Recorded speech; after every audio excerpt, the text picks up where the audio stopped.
Assalamualaikum warahmatullahi wabarakatuh.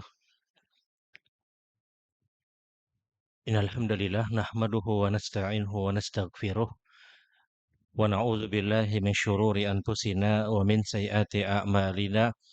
May yahdihillahu fala mudhillalah wa may yudlil fala hadiyalah. Asyhadu an la ilaha illallah wahdahu la syarikalah wa asyhadu anna Muhammadan abduhu wa rasuluh. Allahumma shalli ala Muhammad wa ala ali Muhammad kama shallaita ala Ibrahim wa ala ali Ibrahim innaka Hamidum Majid. Allahumma barik ala Muhammad wa ala ali Muhammad kama barakta ala Ibrahim wa ala ali Ibrahim innaka Hamidum Majid. Ibu-ibu yang dirahmati Allah,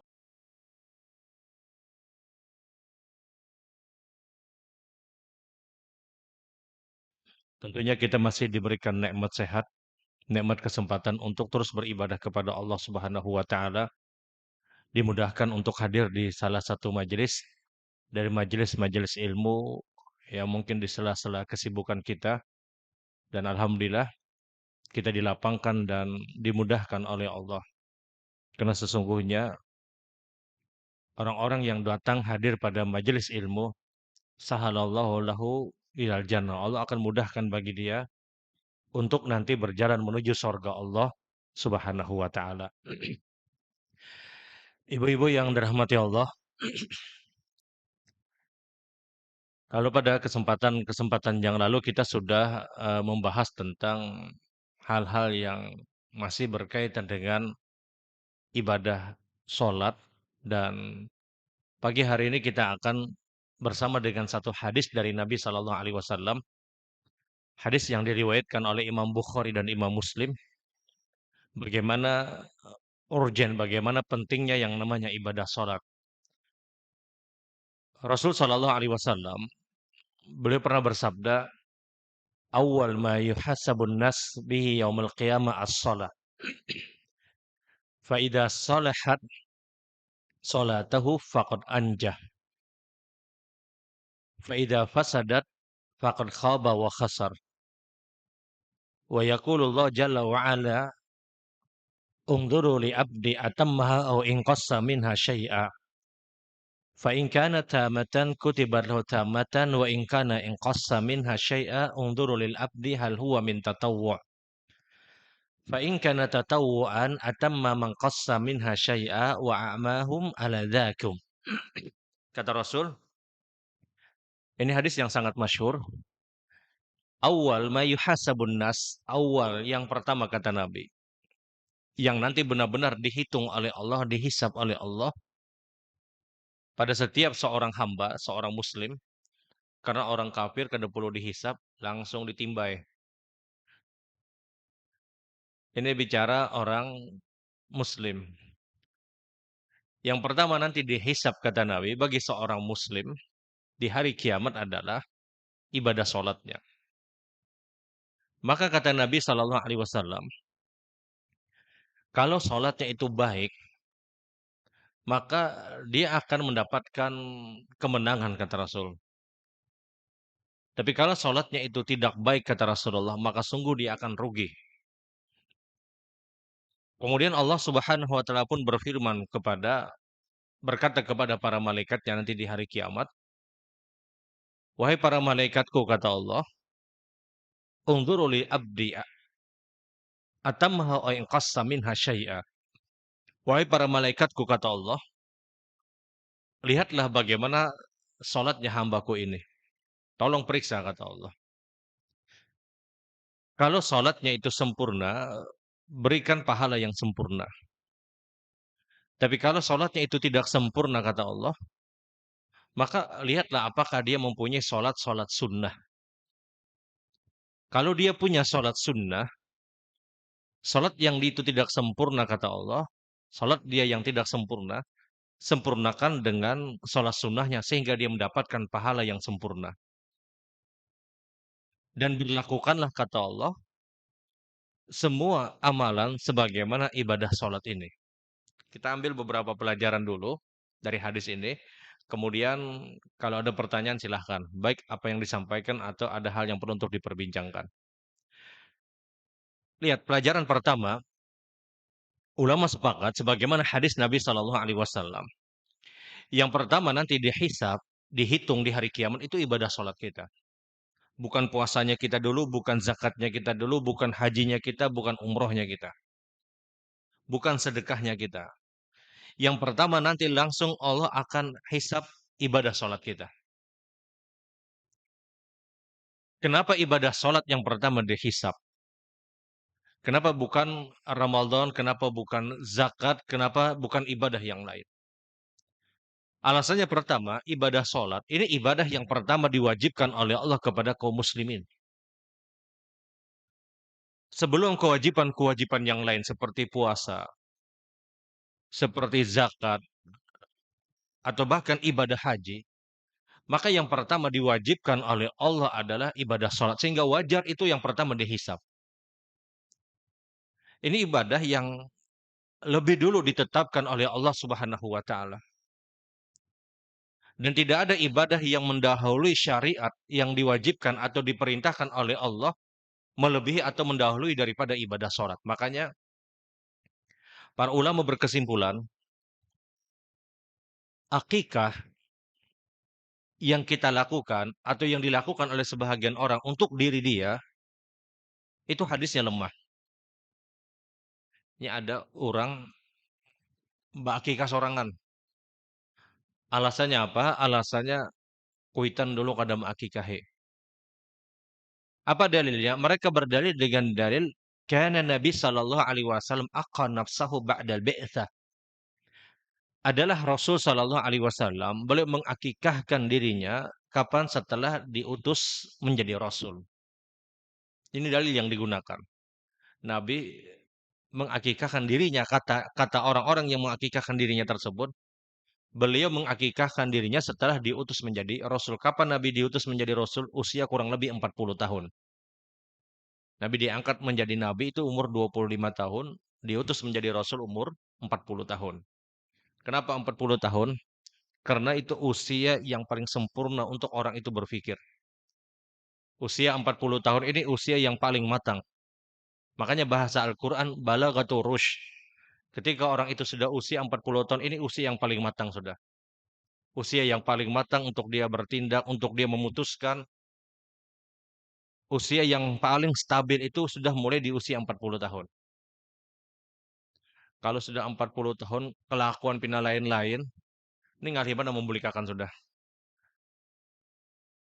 50 tahun, 60 tahun kelakuan pina aneh. Nah, ini udah sebujur-bujur aneh orang nih kena. Usia 40 tahun itu menentukan.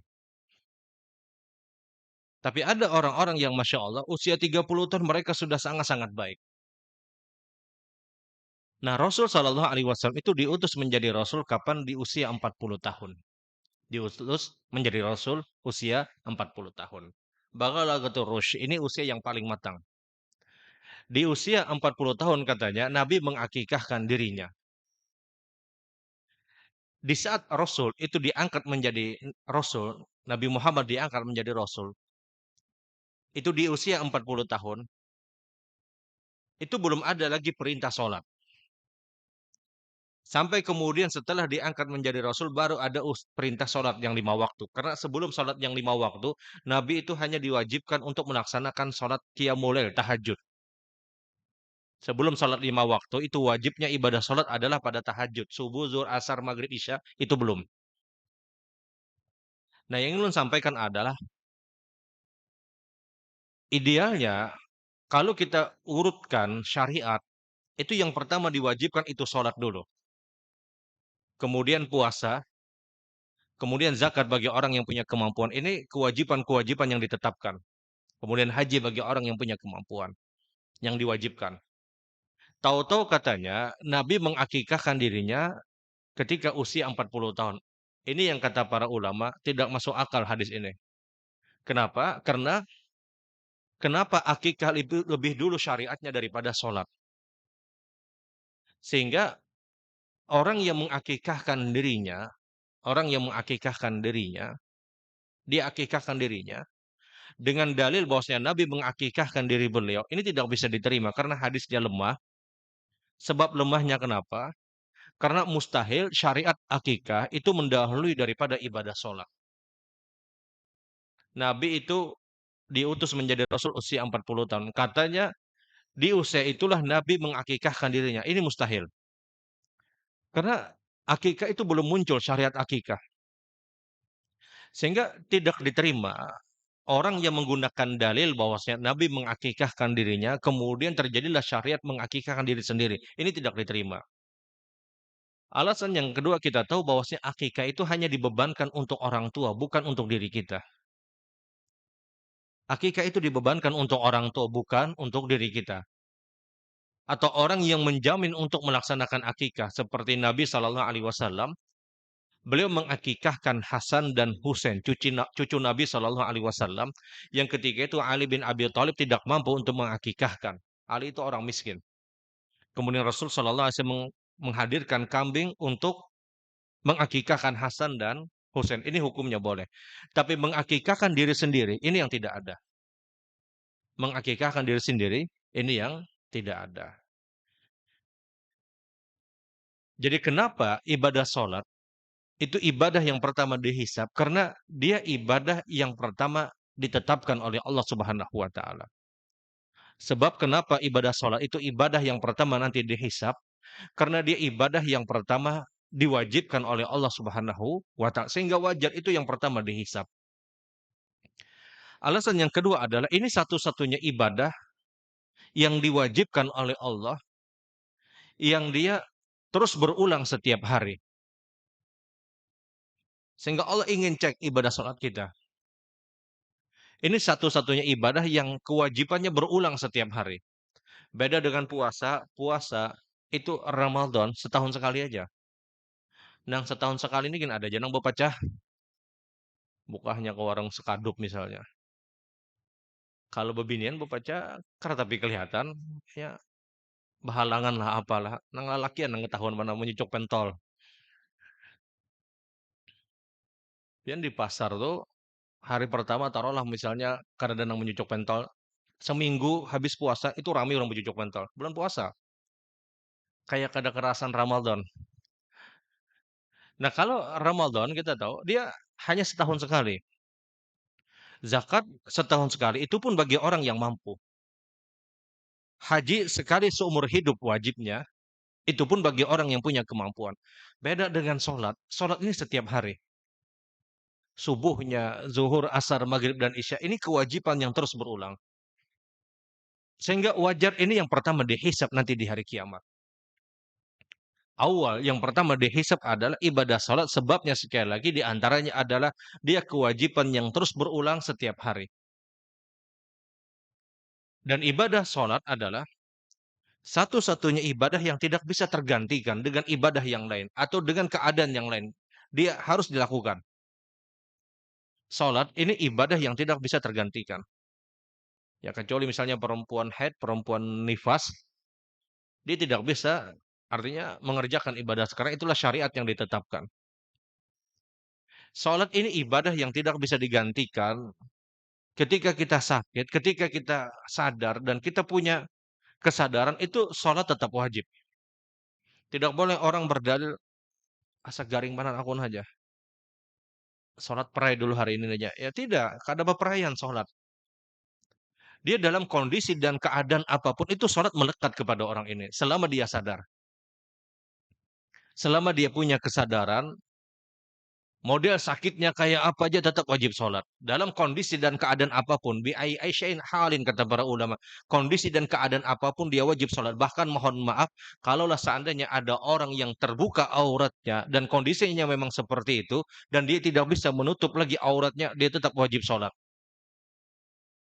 Sampai para ulama itu menyebutkan ada orang yang dia tidak punya kain di satu tempat misalnya. Di satu tempat, taruhlah misalnya di hutan atau di mana. Dan dia tidak bisa menutup auratnya, apakah wajib sholat? Tetap wajib sholat. Ini darurat. Tidak boleh dia, oh ini kadakawa aurat terbuka. Tidak, tetap wajib sholat. Kalau wudhu kita tidak bisa, kita bisa bertayamum.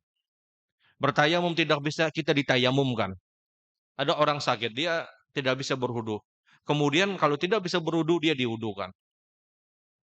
Kalau diwudukan dia tidak boleh terkena air, dia bertayamum. Tayamum dia tidak bisa, dia ditayamumkan. Dia ditayamumkan. Jadi ini ibadah yang melekat, yang tidak bisa ditinggalkan ketika dia mempunyai kesadaran. Sehingga wajar ini ibadah yang pertama dihisab. Wajar ini ibadah yang pertama diperhitungkan. Kita tahu banyak keutamaan sholat. Terlalu banyak keutamaan ibadah sholat. Sholat itu bisa merubah kehidupan seseorang. Ketika sholatnya itu baik. Kadang ada orang bingung kayak apa aja. Ulun nih hendak hijrah. Apa nang pertama ulun gawe? Yang pertama dia perhatikan sholat dulu. Kalau sholatnya baik, hijrahnya pasti baik. Bukan dulu merubah gaya pakaiannya, tapi bagaimana ibadah sholatnya dulu. Kalau sholatnya baik, dia akan baik. Dan itu pasti. Karena ini yang dinyatakan Nabi SAW yang pertama dihisab itu sholat. Fa in sholahat, kalau sholatnya itu baik, semua ibadahnya akan baik.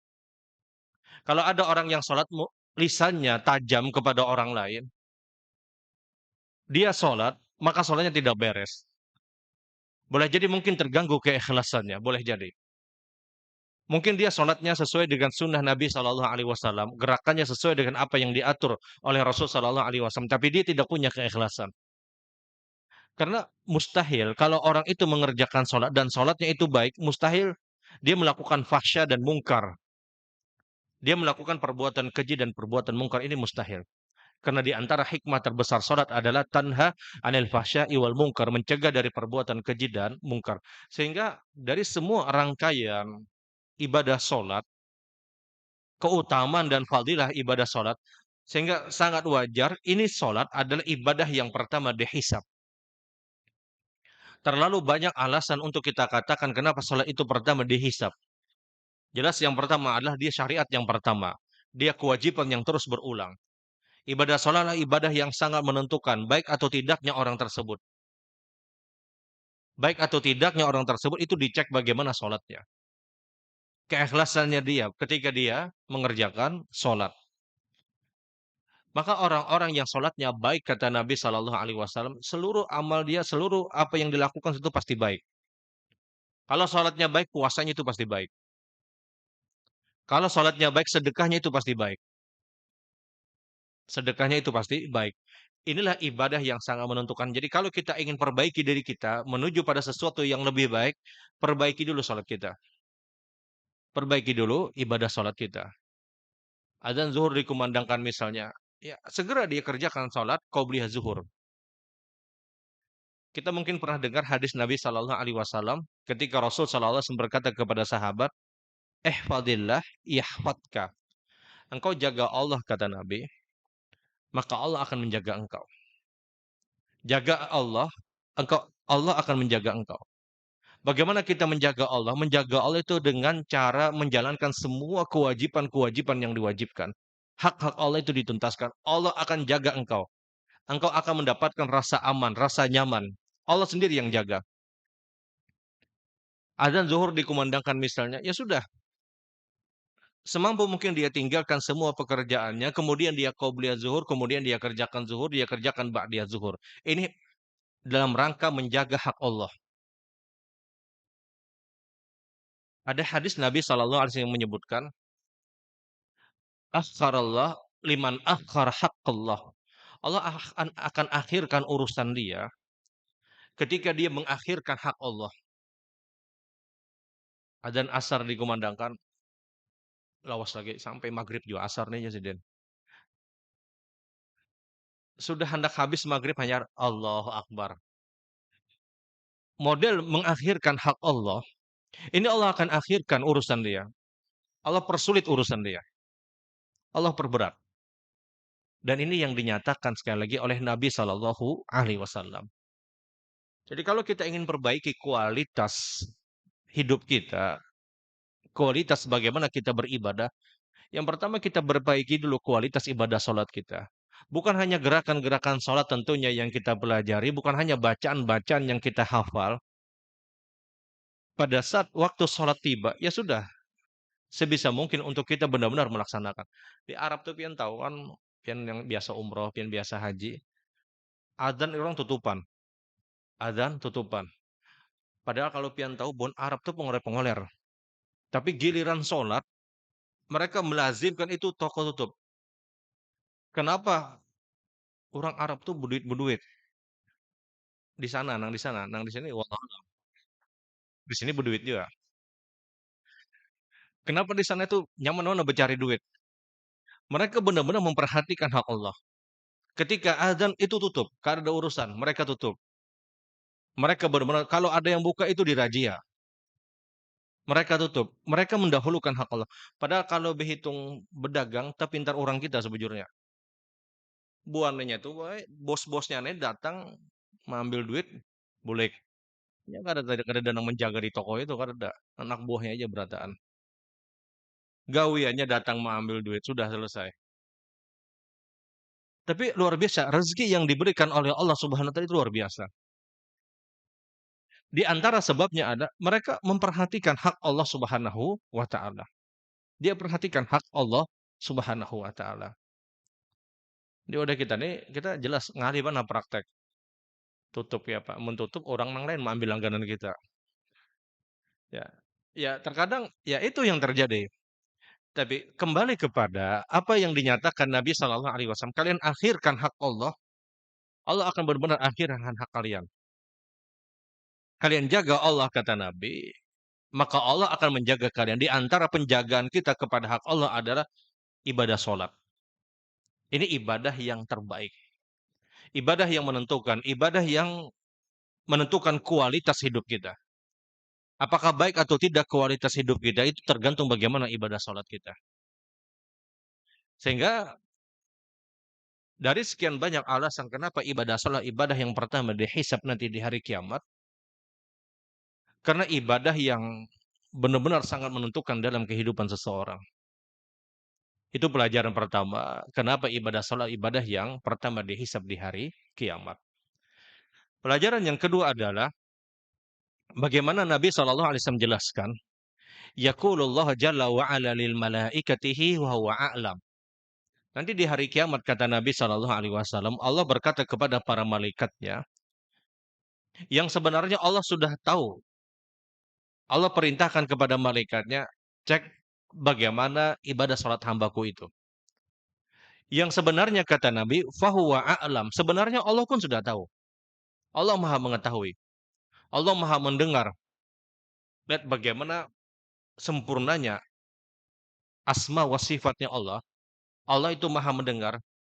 Kita ini nabulah berkumpulan orang berlima, empat bepandir beimbai, nang sekung nang undang rakane kada ketangkapan telinganya. Sekung-sekung bepandir ya kita. Allah di detik yang sama kita semua berbicara dengan bahasa yang berbeda, Allah Maha tahu. Kita kalau jangan nang empat, berdua bepandir, lawan kita nih berdua, beimbainya bepandir, benyenyaringan, itu kada kau menangkap. Dua orang ini bicara di hadapan kita, dan kita mendengar apa respon kita, sekung-sekungnya kita. Ikam dulu bepandir. Kenapa? Karena terbatas pendengaran kita. Allah Subhanahu wa taala, kita bicara di satu detik yang sama, walaupun dengan bahasa yang berbeda sekalipun, yang sekung nyaring, yang sekung gamat misalnya, Allah Maha mengetahui. Allah Maha mengetahui. Allah tahu dan Allah mendengar. Inilah kenapa Allah itu Sami. Allah itu Maha mendengar. Karena apapun yang diucapkan, bahkan di dalam hati kita pun Allah sudah mengetahui. Nah, hadis Nabi ketika menjelaskan, pada saat Allah Subhanahu wa taala berkata kepada para malaikatnya, "Ungduru li abdi." Wahai para malaikatku, lihat bagaimana cek ibadah salat hambaku itu. Fahuwa a'lam kata Nabi, yang sesungguhnya Allah Subhanahu wa taala sudah mengetahui. Pertanyaannya, kenapa Allah perintahkan malaikat untuk mencek salat hamba tersebut? Padahal Allah itu sudah mengetahui. Kadang muncul pertanyaan, kenapa repot-repot malaikat yang ditugaskan? Kenapa tidak Allah saja yang langsung? Jawabannya kata para ulama di antaranya adalah Allah ingin menampakkan kemahaagungan dan kemahabesaran Allah di hadapan seluruh makhluknya. Malaikat itu di hari kiamat, kata Nabi SAW, Udhina li an uhditha malakillah. Saya diizinkan oleh Allah untuk menceritakan kepada kalian bagaimana sebenarnya fisik malaikat, kata Rasul. Maka Rasul mulai gambarkan fisik malaikat, ciptaan Allah Subhanahu wa taala. Kalian tahu kata Nabi, fisik malaikat yang pernah digambarkan oleh Allah adalah ma baina udhuni wa katifai baina sama'i wal ar. Jarak antara telinganya dengan pundaknya saja itu sejauh langit dan bumi. Siapa nih telinga nih? Nah, lawan bahu, nah, saya ini ya. Itu gambaran yang pernah digambarkan oleh Nabi Shallallahu Alaihi Wasallam. Dahsyat dan agungnya. Malaikat itu punya ratusan sayap. Yang pemimpinnya adalah Jibril alaihi salatu wassalam. Yang kalau satu sayap saja dia bentangkan itu menutup seluruh langit. Dahsyatnya ciptaan Allah Subhanahu wa taala.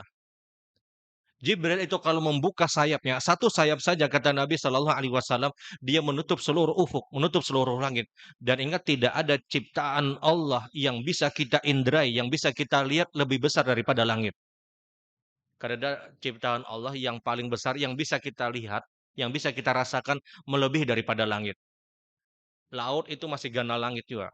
Laut ada dataran, ada tanah misalnya.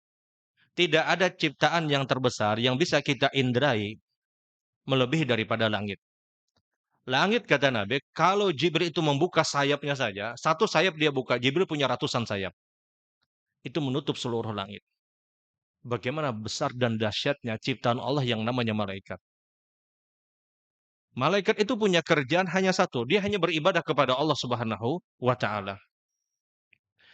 Nah, ibu-ibu yang dirahmati Allah, jadi kenapa Allah Subhanahu wa taala salat kita ini tidak khusyuk sebagaimana yang sudah kita perbincangkan di kesempatan-kesempatan yang lalu. Ketika salat kita ini tidak sempurna, maka ada syariat yang diberikan oleh Allah melalui lisan Nabi Shallallahu Alaihi Wasallam untuk menutup ketidaksempurnaan tersebut dengan cara apa? Dengan cara sholat sunnah. Ini dalil kata para ulama bagaimana Allah Subhanahu wa taala ingin benar-benar memberikan pahala sempurna kepada kita.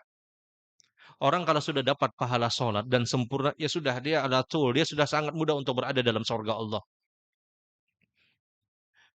Pentingnya ibadah sholat sunnah itu menutup ketidaksempurnaan pada sholat wajib kita. Ada mungkin sebahagian orang, mohon maaf, dulu mungkin dia adalah orang yang meninggalkan sholat mungkin. Mungkin 20 tahun yang lalu, 30 tahun lalu, sih dia buntat benar orangnya. Makan di warung kada bayar misalnya. Awak di keler-keleri misalnya, diwarnai misalnya. Pokoknya kata-kata tapi kau ditagur. Dia tinggalkan ibadah sholat. Kemudian alhamdulillah dia dia orang bertobat kepada Allah Subhanahu wa taala. Dia tinggalkan ibadah sholat di masa-masa lampau. Bagaimana cara keluar? Bagaimana jalan keluarnya? Jalan keluarnya menurut sebahagian pendapat dia perbanyak sholat sunnah. Sebagaimana hadis Nabi Shallallahu Alaihi Wasallam, kalau sholatnya tidak sempurna kata Nabi, maka lihat apakah dia punya sholat sunnah atau tidak. Kalau dia punya sholat sunnah, maka sholat wajib yang tidak sempurna itu disempurnakan dengan sholat sunnah yang dia lakukan. Inilah dalil kata para ulama, orang-orang yang mohon maaf dulu pernah meninggalkan sholat, ya karena alasan klasik, malas misalnya, alasan misalnya, macam-macam alasan, kada sembahyang enggak ya Siden, baju rigat nah ya Siden, baju rigat dijadikan alasan. Ini padahal kalau bajunya kotor, selama dia bukan sesuatu yang najis, sholatnya sah. Alasan-alasan klasik dimunculkan sebagian orang menjadikan dia tidak mengerjakan sholat. Kemudian dia bertobat kepada Allah Subhanahu wa taala. Tidak ada jalan terbaik kecuali dia perbanyak salat sunnah untuk menambal ketidaksempurnaan pada salat wajib yang pernah dia tinggalkan. Dan ini dalil kata para ulama. Mohon maaf, ini dalil bantahan dari anggapan sementara sebahagian orang. Ada orang yang dulu tidak mengerjakan salat wajib, kemudian dia bayar lagi dengan salat wajib. Nah ini nang orang umbah tuntung maghrib, maghrib pulang sih Den. Kenapa pian sembahyang maghrib pulang ya? Ini maghrib tahun 2000 ya sih Den. Besoknya sih sembahyang maghrib lagi. Ini maghrib yang mana? Tahun 2000 Januari ya Siden.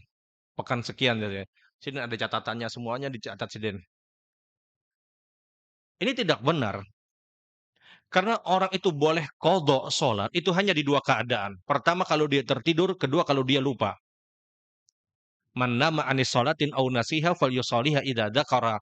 Barang siapa yang tertidur atau lupa dia belum sholat, maka sholatlah kapan ketika dia ingat. Sementara orang ini meninggalkan sholat bukan karena tertidur, bukan karena lupa. Dia tahu azan maghrib dikumandangkan, duduk aja misalnya di pinggir jalan. Duduk santai sih. Orang tuntung maghrib, azan tuntung, qomat sudah dikumandangkan, sampai masuk isya masih duduk aja sih. Duduknya, meninggalkan sholat itu bukan karena dia tertidur, tidak. Bukan karena dia lupa, dia tahu adzan dikumandangkan. Sehingga tidak bisa qadha. Qadha itu hanya boleh di dua keadaan, di dua alasan. Alasan pertama ketika nam, kedua ketika nasiha kata Nabi. Ketika dia tertidur atau ketika dia lupa, baru boleh qadha. Kalau tahun 2000 diqadha di 2022, ya 22 tahun yang lalu.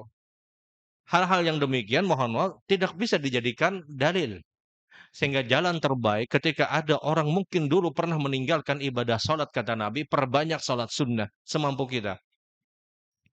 Karena tidak bisa diqadha.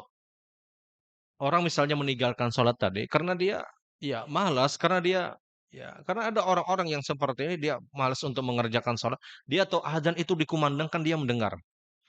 Dia tahu iqamat dikumandangkan dia tahu. Tapi masih dia enggan untuk melaksanakan sholat.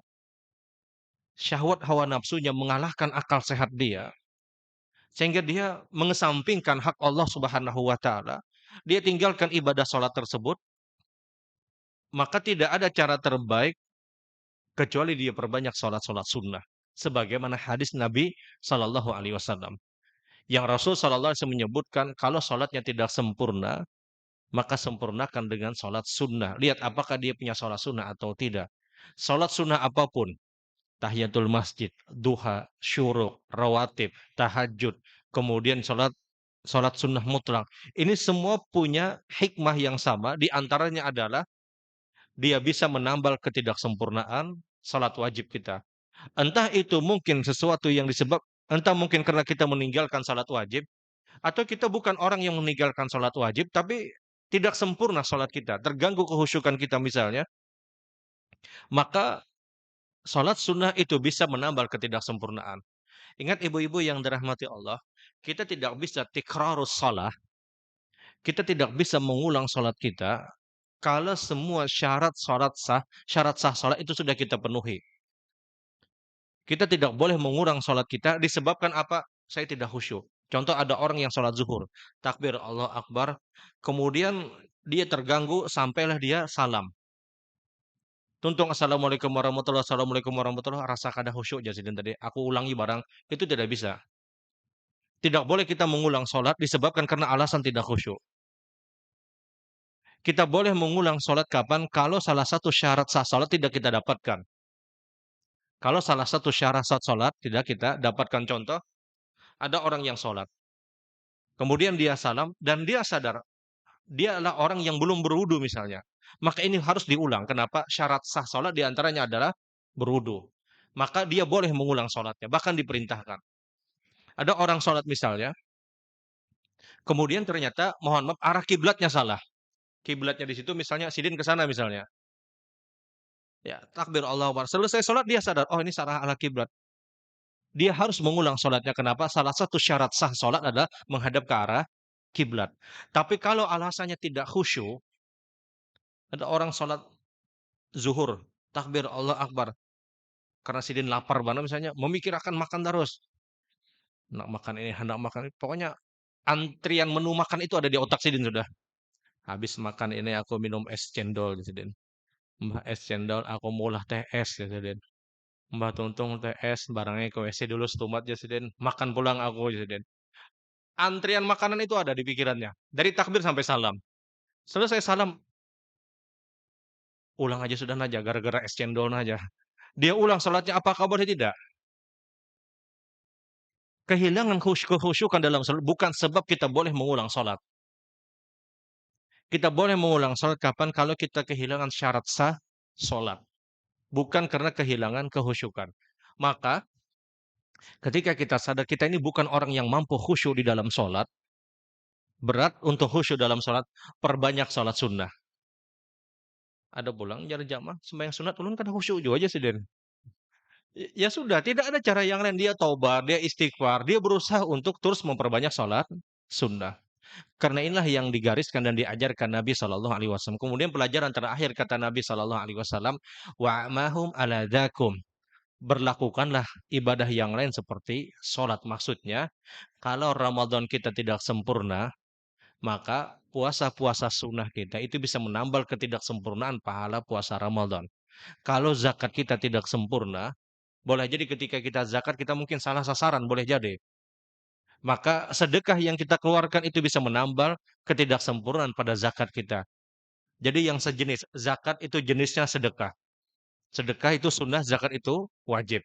Haji itu hukumnya wajib, ada umrah, maka umrah itu menambal ketidaksempurnaan pada haji orang tersebut. Ramadan itu wajib, maka puasa Senin Kemis, Ayyamul Bid, Syawal itu sunnah yang mengiringi. Sunnah ini bisa menambal yang wajib yang tidak sempurna. Inilah kaidah yang disebutkan oleh Rasul Shallallahu Alaihi Wasallam. Baik ibu-ibu yang dirahmati Allah, dari sini kalau ada hal yang perlu untuk kita berbincangkan, baik dalam permasalahan tadi atau mungkin hal-hal yang dirasa perlu, ya, waktunya ulun persilahkan. Silahkan. Assalamualaikum warahmatullahi wabarakatuh. Waalaikumsalam. Seandainya ada seseorang yang melakukan operasi, terus sadarnya itu beberapa hari, apakah yang tertinggal itu harus dikoda sholatnya, Ustaz? Itu aja. Assalamualaikum warahmatullahi wabarakatuh. Salam. Assalamualaikum warahmatullahi wabarakatuh. Waalaikumsalam. Ini yang saya tanyakan mengenai udhu, Pak. Masalah mencuci tangan dan kaki. Apakah dibenarkan mencuci tangan itu dari jari ke siku atau siku ke jari? Sudah itu kaki dari jari ke mata kaki. Lalu sebaliknya mata kaki ke jari. Mana yang digunakan? Satu lagi belah. Dua kedua, Pak. Silakan. Banyak. Mengenai sholat, Pak. Ya. Sholat kan 4 rakaat. Sholat apa, Bu? Bangun dia pakai sholat Oh, dulu, Kak. ya. Sudah itu, Pak. Kita gawe 3 rakaat. Ya. Salam, sudah berdiri jauh. Apakah sholat itu dibenarkan atau menambah hajat? Karena ada waktu ada jeda, ada langsung Pak ingat tadi 3 rakaat jalan 20 menit. Ya. Demikian aku sampaikan. Wassalamualaikum warahmatullahi wabarakatuh. Waalaikumsalam. Adakah yang lain? Tidak ada. Ya, silakan. Waalaikumsalam. Mengenai akikah itu apa ada hadisnya umur berapa terakhir boleh diakikahi? Satu. Terus yang kedua, kewajiban mengakikahi itu orang tua atau bisa diri sendiri? Tapi setelah dewasa lah hal yang diri sendiri. Nah, ada orang tua yang tidak mau waktu anaknya lahir itu kan sampai 3 minggu belum ada rezeki untuk akikahi anaknya. Nah, terus ada saudara yang mau membantu, tapi si orang tua ini keras Pak karena itu merasa kewajiban orang tuanya. Nah, lalu dia kadang menerima bantuan saudaranya, katanya menunggu dia rezeki baru dia mengakikahi anaknya. Nah, gimana pendapat Ustaz? Terima kasih. Assalamualaikum warahmatullahi wabarakatuh. Waalaikumsalam. Assalamualaikum warahmatullahi wabarakatuh. Waalaikumsalam. Bertanya terkait dengan masalah sholat, Ustaz. Ini terkait dengan sholat berjamaah di rumah. Ketika kita sholat berjamaah di rumah dengan suami atau anak kita laki-laki. Nah, posisi makmum perempuan tidak harusnya di sebelah kanan, misalnya sebelah kanan. Tapi karena keadaan sikon ruangan tidak memungkinkan, kalau ke sebelah kiri, tapi ke belakang juga nggak bisa. Nah, masalah ini kalau terjadi, apakah terkait dengan sholat berjamaah? Terima kasih. Bentar, Bu. Posisinya di mana jadinya? Posisi makmum jadinya di mana? Posisi makmum di belakang nggak bisa karena keadaan ruangan. di sebelah kanan juga bisa karena di tempat orang yang kita sholat berjamaah. Nah, kemudian lalu kita mengambil posisi sebelah kiri sebagai makmum perempuan. Apakah ini terkait dengan sholat berjamaah? Ya. Terima kasih. Assalamualaikum warahmatullahi wabarakatuh. Waalaikumsalam. Cukup lah, Bu. Ada nggak lagi?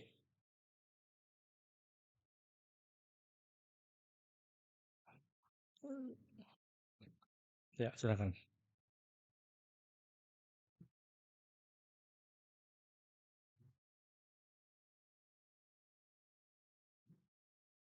Masih mengenai akikahan, Pak. Pada intinya tadi akikahan itu kewajiban orang tua. Tapi pada saat ini Pak di kampung kita masih banyak yang berakikah untuk dirinya sendiri. Seumpama waktu mau pergi berangkat haji, jadi akikahan dulu. Padahal sudah tua. Apa itu dibenarkankah atau kayak apa? Mohon penjelasannya. Assalamualaikum warahmatullahi wabarakatuh. Waalaikumsalam. Ada nggak belum? Ya, silakan. Assalamualaikum warahmatullahi wabarakatuh. Waalaikumsalam. Yang Ulun tanyakan, pada saat kita sholat berjamaah, misalnya ada kawan di samping itu di samping kiri misalnya, yang keluar dari saf karena batal mungkin. Nah, jadi apakah yang lebih utama tuh yang mengisi saf kosong ini yang di samping kiri atau di samping kanan atau yang di belakang yang maju ke depan. Nah, terus yang kedua, misalnya pada saat kita sholat ternyata di samping kita ini kurang rapat safnya. Nah, apa yang kita lakukan? Kalau misalnya yang di samping kiri ini kada mau merapatkan, apakah kita yang bergerak di sebelah kanan lagi yang ini yang kurang rapat? Nah, itu aja Pak.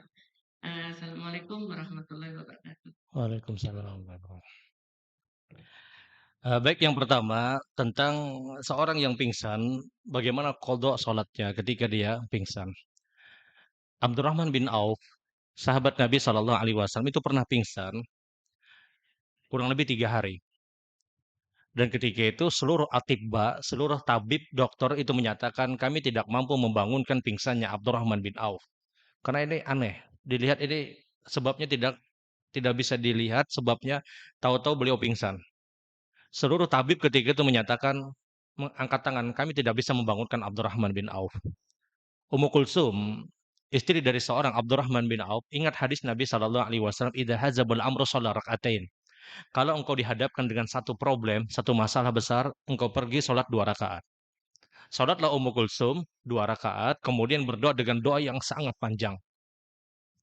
Pulang dari masjid, beliau dapatkan Abdurrahman bin Auf telah bangun dari pingsannya. Ini keutamaan sholat ketika kita dihadapkan dengan masalah apapun, bawa sholat. Sholat yang khusyuk, sholat yang baik. Tapi berat. Kenapa? Kadang kita memikirkan masalah kita. Kadang masuk pada konsentrasi sholat kita. Tapi kalau dia mampu, Allah akan benar-benar memudahkan jalan keluarnya. Sebagaimana apa yang dilakukan oleh Ummu Kulsum. Berkaitan dengan pertanyaan tadi adalah, Abdurrahman bin Auf itu bangun di hari yang ketiga. Apa yang dilakukan Abdurrahman bin Auf? Yang beliau lakukan adalah beliau hanya mengerjakan sholat di hari yang ketiganya saja. Yang dijamak beliau. Jadi kalau seandainya terbangun, taruhlah misalnya di waktu asar, maka subuh 2 rakaat, zuhur 4 rakaat, kemudian asar 4 rakaat. Kalau terbangunnya adalah di waktu isya, nah ini nang orang jamak keliling. Lain jamaah keliling bang. Jamak keliling. Subuh 2 rakaat, zuhur 4 rakaat, asar 4 rakaat, maghrib 3 rakaat, isya 4 rakaat.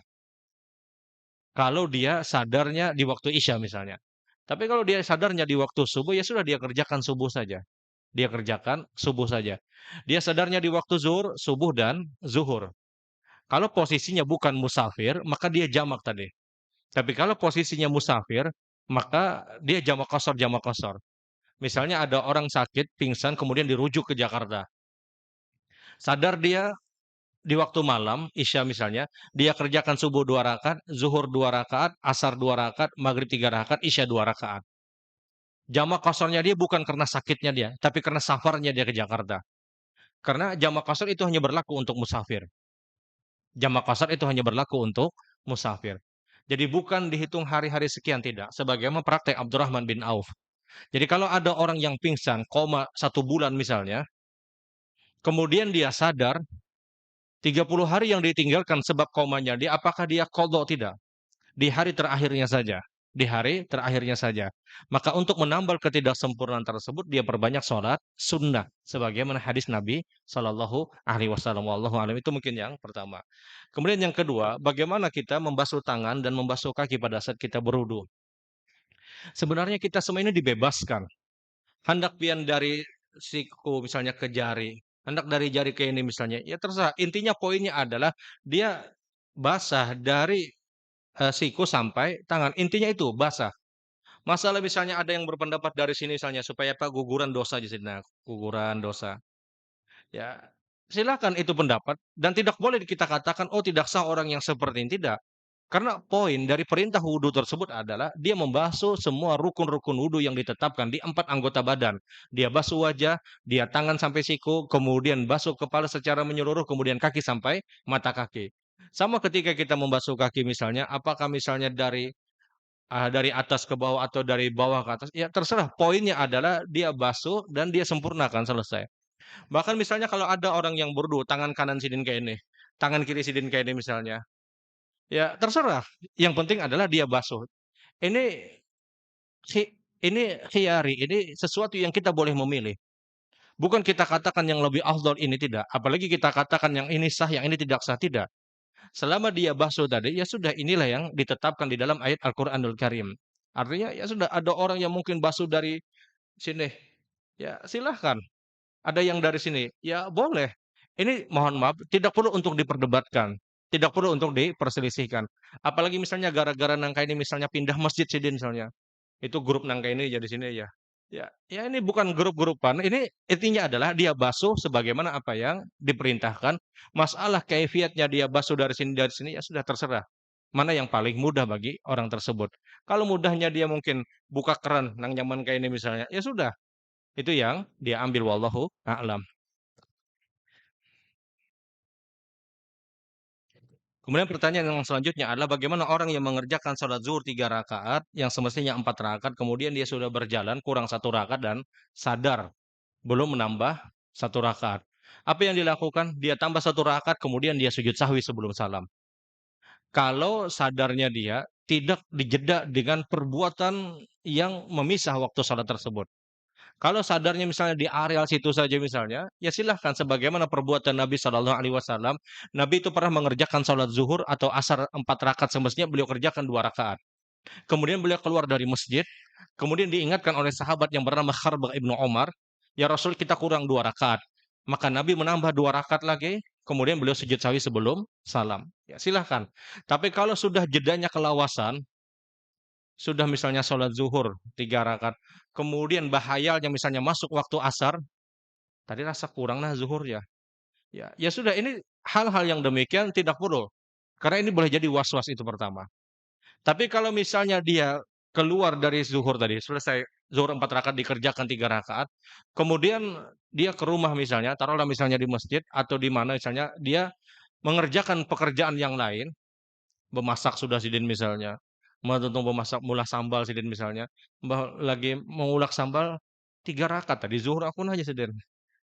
Ini dijeda dengan memasak, dijeda dengan menyangga kerupuk pian, dijeda dengan mengulah sambal, maka hal yang demikian menurut Syafi'iyah dia ulang sholatnya. Kalau jedanya itu terlalu banyak. Dia terjeda dengan perbuatan-perbuatan yang lain. Tapi ingat, boleh jadi ini was-was.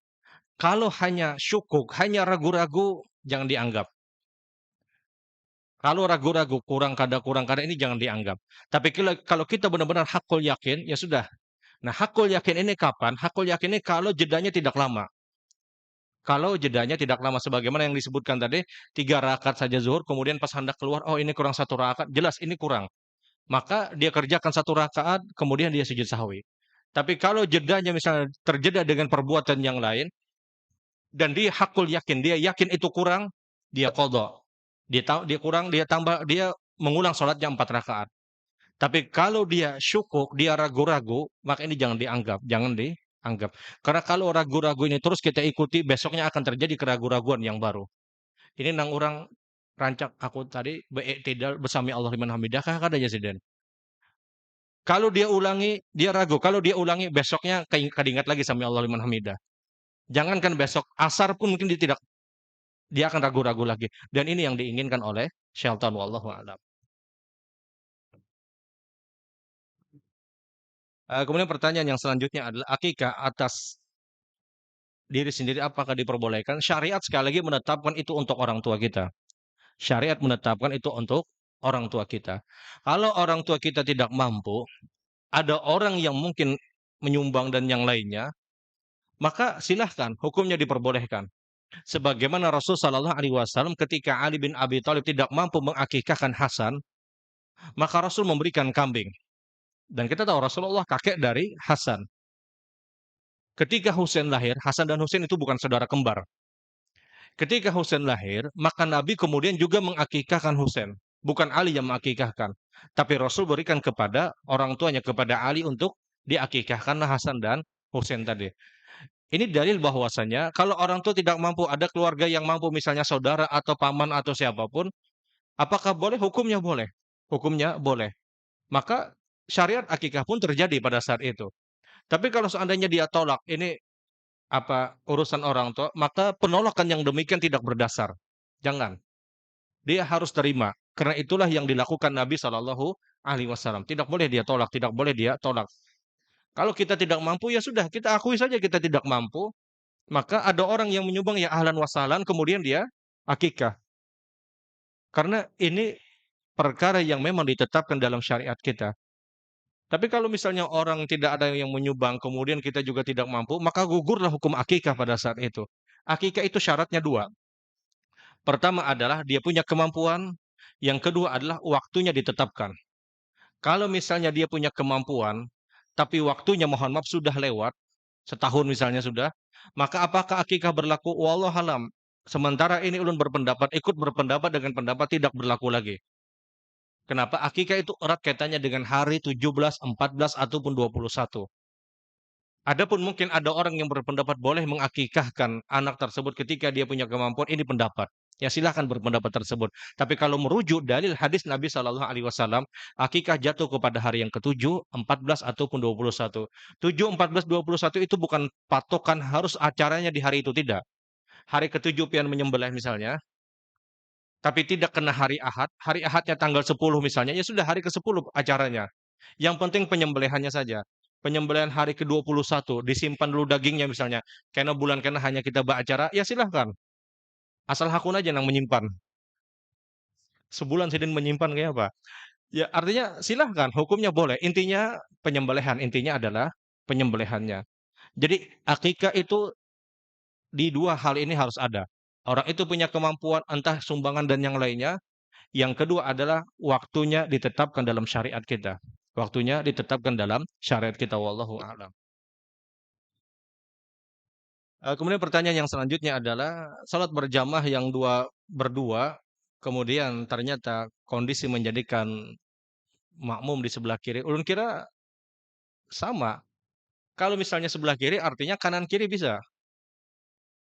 Kalau posisinya hanya bisa satu orang, kemudian di belakang satu orang, ini darurat. Tapi kalau kanan kiri, maka ini bisa. Artinya ya imam nyenang bergeser supaya makmumnya berada di sebelah kanan. Tapi kalau misalnya muka belakang terlalu sempit misalnya tidak bisa berdua, ya sudah ini darurat. Ini darurat.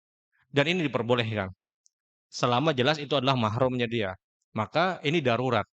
Tapi kalau misalnya kanan kiri, kalau cukup kanan kiri ya sudah kanan kiri. Dia sholat di kanan dan kiri. Kecuali mungkin Ketika dia sujud misalnya, ruangannya misalnya pina zigzag misalnya, sebuting kawagisan sujud, sebuting kada kawagisan sujud misalnya. Kemudian jaraknya misalnya pendek sekali.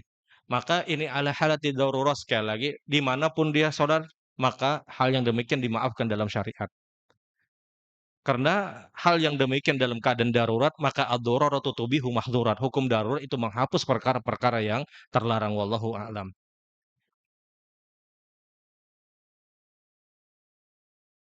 Ya mungkin pertanyaan Ibu tadi sama sebagaimana yang Nun sebutkan tadi, bahwasanya akikah itu bukan dibebankan untuk diri kita, tapi untuk orang tua kita atau ada orang yang mungkin menyumbang ketika di waktu tersebut, maka dia jalankan akikah dia, jalankan akikah. Akikah tidak ada kaitannya dengan haji, tidak ada kaitannya dengan kurban. Orang hendak berkurban tapi belum berakikah, apakah boleh? Silahkan. Hukumnya diperbolehkan. Tidak ada kaitannya syariat akikah dengan syariat kurban. Karena sekali lagi syariat akikah itu berlaku untuk orang tua kita atau orang tua yang mungkin diberikan sumbangan, yang itu pun jenisnya harus kambing. Sementara kurban itu boleh sapi. Jadi kalau misalnya ada orang niat berakikah masuk di yang sapi tadi, ini tidak sah akikahnya. Karena akikah itu harus dengan kambing, tidak boleh dia ikut sapi misalnya. Tidak boleh ikut dengan sapi yang bertujuh tadi, tidak diperintahkan, wallahu alam. Ini yang terakhir pula.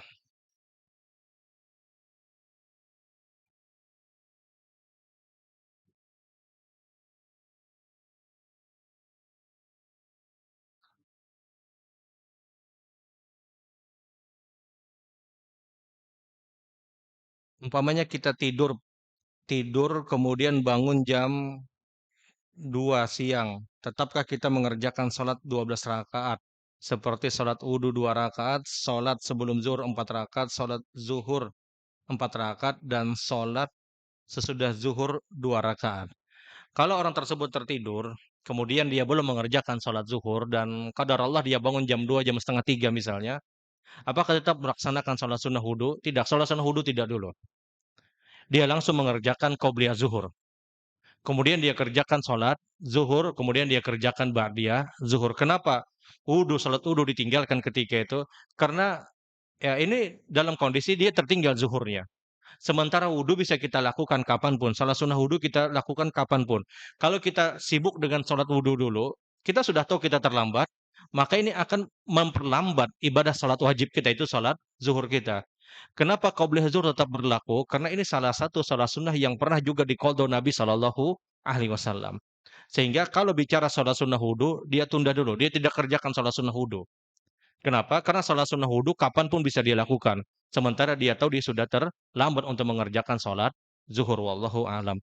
Baik ibu-ibu yang dirahmati Allah, mungkin ini yang ulun sampaikan di kesempatan pagi hari ini. Mudah-mudahan bermanfaat. Kita akhiri dengan kafaratul majlis. Subhanakallahumma bihamdik. Asyhadu an la ilaha illa anta astaghfiruka wa atubu ilaik. Assalamualaikum warahmatullahi wabarakatuh.